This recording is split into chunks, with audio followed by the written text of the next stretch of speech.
Hello everybody, welcome back to the Talk Corner. We're your hosts Umul Khair Mohammed, clinical psychologist, and Najma Ibrahim, medical doctor. Like always, we are here to have real, raw, honest conversations, and we aim to learn from one another in this process. Yeah, and our topic for today will be that of teen pregnancy. It's a very much needed topic to be discussed in today's segment here. Yes, and it has been a pandemic on its own. Especially in Kenya right now. Especially in Kenya. And the rate of teen pregnancy has just been skyrocketing. And since the pandemic happened. Yes, with the pandemic, it has just been something else. Yeah. On this topic of teen pregnancy, our aim is to elaborate on the question of teen motherhood and the causes and the effects that come with teenage motherhood. Yeah. This is, we also aim to destigmatize teenage pregnancies, right? And also this will hopefully help our girls to like achieve their education. Yeah. Also, we hope to, in order to cover this topic today, we also hope to sensitize our policymakers, our educationists, and public on the need to recast their perceptions towards early motherhood and specifically on the social stigma associated with this old age problem of early motherhood. Yeah, it's like people have implemented the stigma, and because of it, a lot of girls are able to hide or opt to hide what they're going through, or if they're pregnant. You know, some girls run away from home, give birth, leave their kids where they are, or you will hear of stories where a child is left near a church or a mosque or whichever, or they are thrown in a dumpster. Yes, a pit latrine, you know, which is quite sad, you know, because we can't necessarily blame them. We have caused that stigma. We have because of our society and because of the shame that we put upon teen mothers has caused this to happen. Yes, we have caused that upon them, and it's just our responsibility as the adults here to educate our teenagers better in so that at least that, because I don't think they have good healthcare system. Yes, that educates them. That educates them, and on top of that, so that their lives can be better for the next youth to come. We need to talk about these topics and to bring light to not shaming teen mothers, actually trying to trying to help them on ways to navigate the situation at hand instead of shunning them. So, Umi, can you tell us some of the risk factors that come with teen pregnancy? Some of the risk factors is that by them engaging in sex at such an early age, the rate of HIV/AIDS, obviously it increases the rate of HIV/AIDS. Them and getting also STIs, you know, all these sexually transmitted diseases. And also some of the complications that they get during childbirth. The complications. There's complications, and there's also high risk of, mortality. The mortality rate is high, the baby and also the mother. And the mother too. Before they reach a year old, there's a lot of complications that come with it. And sometimes I feel like with teen pregnancies, you're not prepared. No. Even as an adult, you're never really prepared. But imagine you're a child, taking care of a child. It's huge. Sometimes you're just like, I want my mom. Right? I feel like I always have that kidness in me. So I'm getting not held by, or I don't know what. You just want your mother's touch. There is nothing wrong with that. You can say it out loud. We all want that. All love that. In Kenya, you will find around 13,000 girls in the past, have left school because of early motherhood. Due to teen pregnancies. And why do you think they do not come back to school? Why do you think Because of there is so much stigma surrounding early motherhood. You Yeah. understand? Also, not only from their peers, not only even from themselves, but also from their teachers, from their Parents. parents, Yeah. just the community at large. And also, you will find majority of the time, the boy is not held accountable. And it's only the girl suffers that's suffering the consequence. Yes, just because she's the one. Even showing- sometimes it happens that the boy denies Yes, denies they to deny. have any affiliation with that being their baby. Yeah, his you know? baby, and Yeah. actually they believe what the boy says. You Yeah, understand? yeah. And we're not necessarily saying like the boys. Sometimes the No, boys are not lying. At because- large, no, I feel like our community. I feel like our community. We hold more. We kind of shame the women way more than we do with It's the men. easier to do so. It's easier because it's just like you knew better. Like girls are supposed to know better. You're supposed to be more mentally mature than a boy. You But know, but sometimes it's you just will like you're find- just a child, just like he is.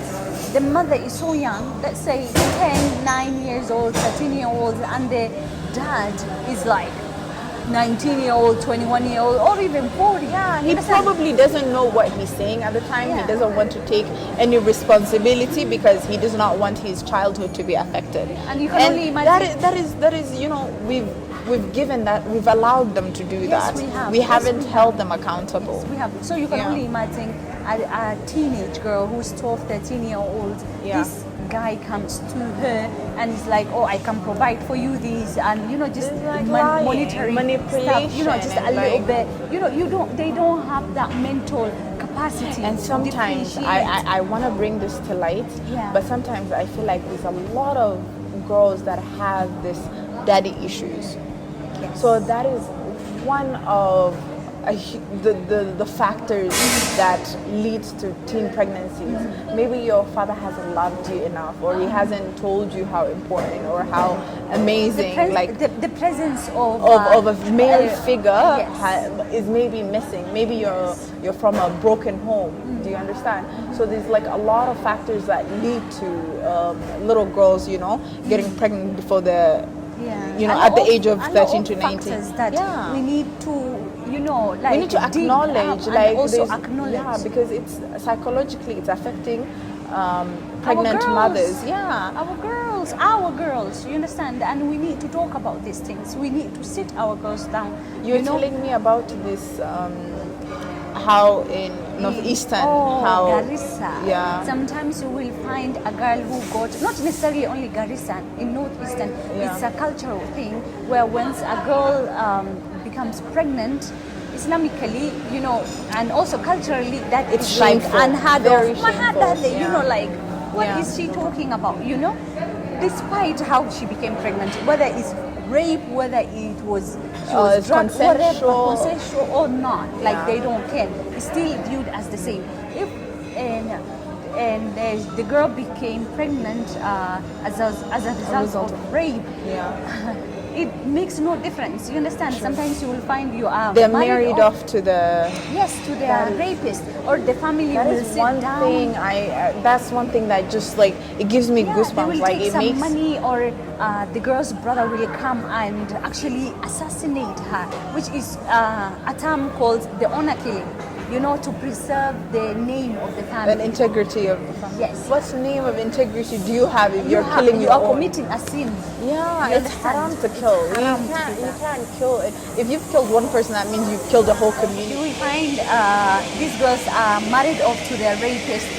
So you can only imagine this, the psychological trauma it That comes with. I feel like and the dad will just go. They will sit somewhere. The men sit somewhere, or they Because they're exchange paid off. Yes, they are Yeah. paid off. And because I feel like it's a society where they give off girls for money. Like some parents are greedy like that. Some are like they care more of the honor of their honor than they care of their daughter, their children, or others just just abandon them. They chase them out of the house. Yes, and then you know how the end result is what? The girl will try and perform abortion, you know, some concoction that she was told or she heard from a friend it works. Yeah, because she doesn't know what is the proper way of handling it. Yeah. And even if she does, she doesn't have the means, she doesn't have the money to go to health clinic to, you know, deal with it if she was to do abortion, if she wanted to, that is. And we are just increasing the rates of homelessness and a lot of other factors that if we spoke about these things, if we normalized, just to normalize basically to destigmatize. Yeah. Early motherhood. It's you always, I feel like people don't know the full story.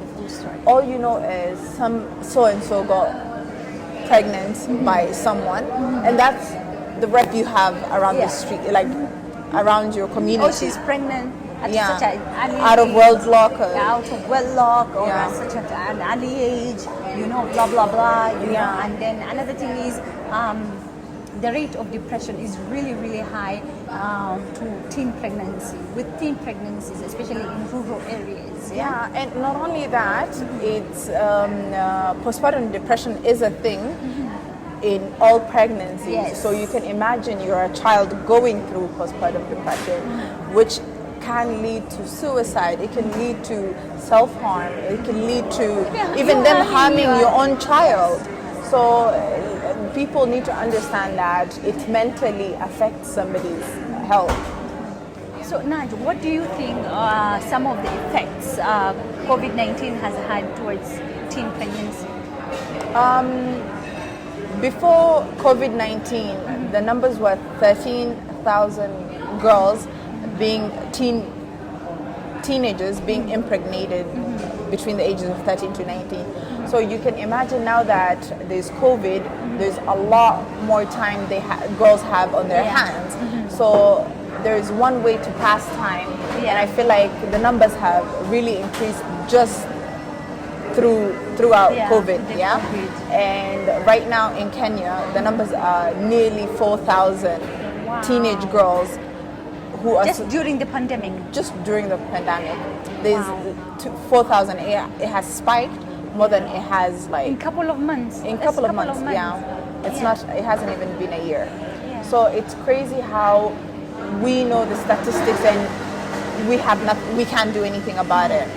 Like, or people haven't yes, I've read an article, but then we need to speak out. We're coming to you to speak out on this matter that's actually ongoing, because a lot of people don't actually know what's happening.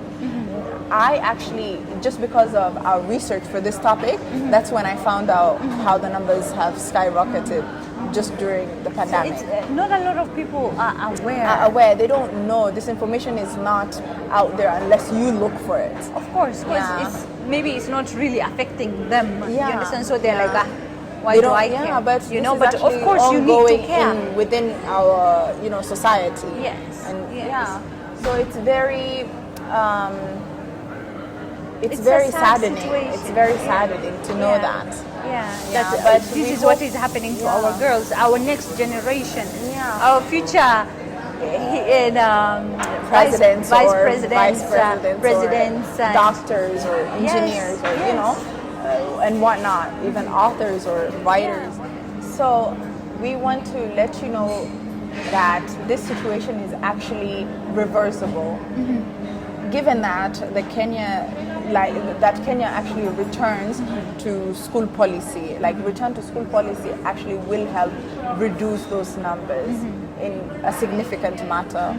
And also, I think we have really highlighted the need of school counselors and psychologists. We cannot emphasize that more. Yeah, because we need someone the girls can talk to, a professional who has the proper tools and equipment to educate these girls on ways to go about it. And not only the girls, and also the boys. The girls, the boys, the parents, teachers, parents, because teachers don't see the teenagers being bullied within the class. They need to know why a certain student is failing in class. Sometimes you will find the teacher himself or herself is the bully. Yeah.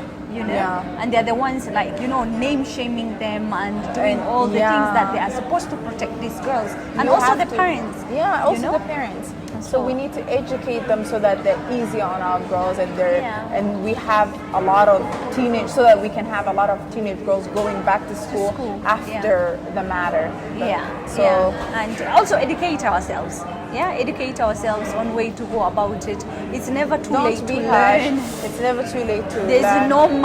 You can never say, oh, I know so much. We are always learning here. So we will also like you to leave your comments, your questions, and hopefully we can help you with the answers. You can tell us your experiences, your story, your stories, or anybody who's been through similar, things. So until next time. Thank you for watching. watching. Thank you very much. Bye.